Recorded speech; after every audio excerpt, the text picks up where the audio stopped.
Super Mario Galaxy from Universal and Illumination Studios launches today, Wednesday, April 1st. And unsurprisingly, the box office expectations for this 5-day opening leading into Easter is roughly the same as it was for the first film 3 years ago. Also, unsurprisingly, the Hollywood elite critic class once again is taking a big, fine dump on this film. But just like 3 years ago, it won't matter. But we're going to make fun of them anyway.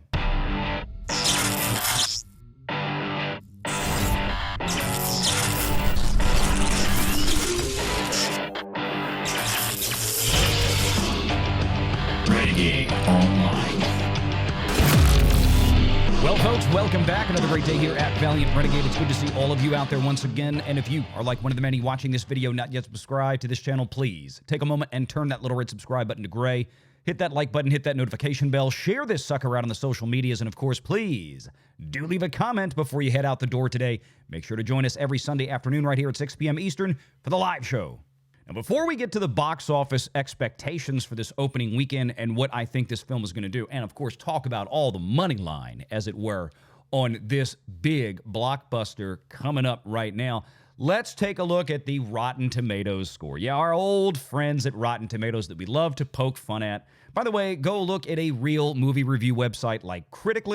But when you want to laugh at it, come back to Rotten Tomatoes. And here we go, 43% right now, with 76 reviews in the till. This is on Tuesday evening as I'm recording this. You're watching this Wednesday when it comes out, but I'm sure the numbers will be more reviews and roughly the same score as they pile in. Why do we know this? Because it happened in 2023 with the first film. And as you can see, well, the audience looked at the critic score and simply said, "Frankly, my dear, I don't give a damn." 95% positive reaction from audiences, which is exactly what you would expect for a film like this, but critics can't seem to get out of their own ways. And of course, our favorite film critic out there, well, she couldn't help herself. Old Grace Randolph gave Super Mario Galaxy the old rotten splatty tomato. Bowser, Princess Peach, and Yoshi are standouts, but still these movies remain inaccessible to gamers. Sweetheart, listen to me. You don't do a $1.35 billion global box office with just gamers. This doesn't happen without normies showing up. A lot of normies. But then Grace Randolph just kind of does Grace Randolph and made it even more weird. I continue to feel that Bowser and now Bowser Jr. are a little bit too actually evil.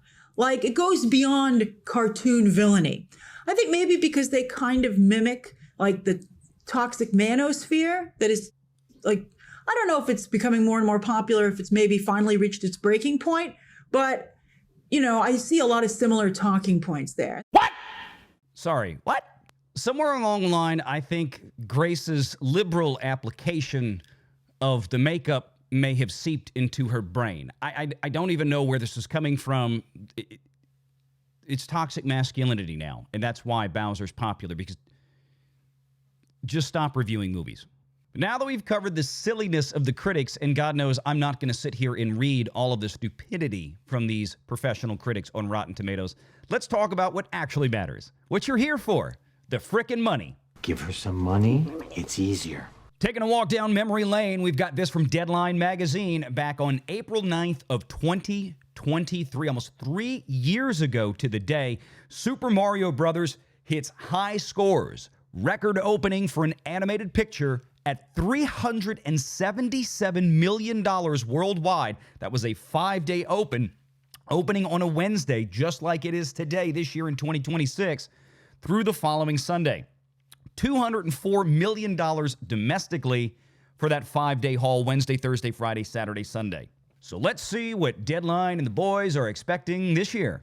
Super Mario Galaxy in 2026, shooting for the stars, eyes the biggest global weekend opening year to date with $350 million. Now, remember, the previous article from 23 was the actuals at 377. They're projecting 350 globally going into the week before the movie has even opened. With even the slightest uptick in overperformance, we could actually have a matching show here almost dollar for dollar with the one from 3 years ago. Granted, there's been a little bit of inflation since 2023, but it's nothing like comparing films that came out 8-9 years ago, before COVID and before we had a ton of inflation in through 2023 and 2024.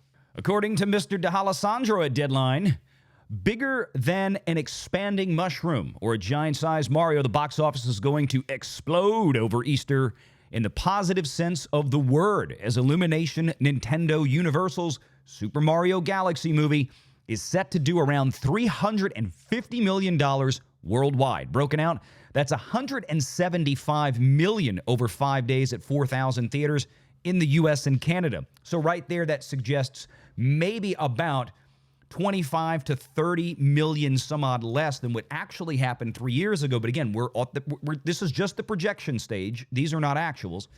And another 175 million in 79 markets, of course, without Japan. They're not ready. Now, wait. You're telling me, Valiant, that Super Mario Brothers is not even opening in Japan and it's friggin' Mario? Yes, they're saving it a few weeks from now, around April 24th, because that's Golden Week in Japan. Big holiday, big festival, big events, and it's probably going to do extremely well when it opens up. Now, Deadline is suggesting that the comparison to the 2023 title with an adjusted currency swing and inflation would be about 387.8 million today. I would actually stretch that number a little bit higher, probably closer to 400 million, considering we did still have a decent bit of inflation through 23 and even into 24. But, you know, let's go for it right there. I think we're within roughly $10 million of where I would be. But just to be fair, just to be consistent on how we look at these numbers, we're hearing at Deadline that U.S. advance ticket sales are slightly ahead of the 2023 first movie, which also opened over the Wednesday, Sunday, Easter stretch to a 3-day of 146. That'd be Friday, Saturday, Sunday, and 204.6 million over the 5 days, which included the first Wednesday and Thursday. Forecast Tracking and Universal, neither one of them want to call the sequel yet as a slam dunk $200 million plus 5-day, but the forecasts look pretty good for part 2. Now, one thing I do want to caution everybody about looking at the pre-sales numbers that Deadline brings up in the article is that even though it was a Mario movie, there was still a little hesitation. Maybe there was more walk-up traffic. It was Easter week. This is the second movie. Now people know what they're in for. There may have been a lot of concern, how good was the movie going to be? Everybody really enjoyed it. If everybody really enjoyed the first one that much, that would naturally prompt people to go ahead and make their decision early on, buy tickets sooner. And that's probably having to do, or probably does have a lot to do with the fact that these pre-sales are outpacing the first movie. But then again, I could be totally wrong. It could go beyond 204 million in its 5-day opening domestically for this new movie for Super Mario Bros. Galaxy. We'll have to wait and see. And yes, the money train. At $1.36 billion for the first Super Mario Brothers movie back in 2023. Remember, that movie came in with about a $100 million net production cost, which is half of what Disney spends on most animated features that they produce, or at least pretty much all of them, in the last 5, 6, 7, 8, 9 years, as best that I can tell. At $100 million, this keeps Universal's budget well in check. Let's say they spent even another 100 to 150 million on top of that in terms of global marketing. This is a big piece of IP. I would not expect Universal just to go one for one on something like a $100 million production budget in terms of global P&A for something like this. I'm sure they're probably going above and beyond the 100. Again, I'm trying to be conservative on that estimate, meaning I'm going to go high. I'm not going to really give them the benefit of the doubt. And I'm going to say that Universal and Nintendo all in have somewhere around $250 million in the ground between production and global marketing for this. I mean, remember, Top Gun Maverick just several years ago came in with a nearly $150 million marketing budget.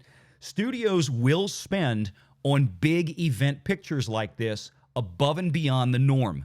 Now, if you do the quick math on that and say that, well, out of the $1.35 billion that the movie made at the retail box office back in 2023, Universal probably took home somewhere to the tune of about $650 million of that against a $250 million perhaps total spend, right? Well, they made $400 million at the box office, but this new one gets even better because just like the old one, the new deal with Netflix is better than the old deal with Netflix. Give me money. Now, we've talked about this recently with other animated features and other movies out there from studios that have rights and licenses and exchanges with things like Netflix, especially like Sony Pictures with the recent GOAT movie that's still playing decently well in theaters. Again, Sony probably recovered the entirety of its $80 million production cost directly from Netflix before they sold a single movie ticket. Guess what, kids? Super Mario Bros. Galaxy is allegedly chiming in at about a $110 million net production cost, only $10 million more than the first film from 3 years ago. Again, Universal doing a great job keeping this in check, and realistically, probably most, if not almost all of that is ultimately getting covered by the deal with Netflix, or at least a significant portion of it. Let's look here. Universal Pictures live-action first window deal with Netflix begins a year early. Beginning in 2027, Netflix was set to become home for all of the Universal live-action movies, taking over from Amazon Prime Video. Netflix previously had only the animated titles that came from Universal and their studios, and that was going to be part of the Pay 1B window. We've talked about this before with Universal, where they put the first 4 months of the Pay 1 window on Peacock, and then the next 10 months go to Netflix exclusively, and then return back at the final piece of the Pay 1 window to Peacock. Well, here it is. Prime Video has been on the Pay 1 window holder for theatrical from Universal since 2021, and Netflix decided we want all of it. The new pact began with Megan 2.0 arriving on Netflix January 26th, and then you've got How to Train Your Dragon that arrived on February 10th, Bad Guys 2, and then if you go down and you look at the list, Jurassic World Rebirth, Downton Abbey, Nobody 2, Kim, Begonia, Black Phone 2 should be popping up on Netflix soon. And then, of course, over the summer, we'll see on Netflix Wicked for Good, Five Nights at Freddy's 2, and then going down, Minions 3, Super Mario Galaxy, The Odyssey from Christopher Nolan, and so on and so forth. Having this contract with Netflix is worth, well, let's just put it honestly, it's in the billions over time for Universal. So again, it's a very different business model. And it's not like they needed the help. Realistically, the only thing that Universal is going to have to recover at the box office effectively is what they spent on the marketing. And that's why these big deals with real third-party streamers that pay you real money instead of passing a $20 bill from one pocket to the other pocket is so important, because especially for movies that do well, they can enhance that bottom line even further. And don't forget, Mario is going to be selling a ton, and I do mean a ton, of merchandise, from Legos to stuffed animals to all kinds of little swag that you can find all over the place. This is a merchandising machine that Nintendo and Universal are working together on. So it's going to be great to see how this pans out. Let me know your thoughts in the comments below. Are you going to go check this movie out this weekend? And we'll catch you on the Sunday live show when we'll have some real numbers in the till, and hopefully they'll be even better than what Deadline is thinking they are now. Make sure you're subscribed to Valiant Renegade and join us every Sunday at 6 p.m. Eastern for the live show.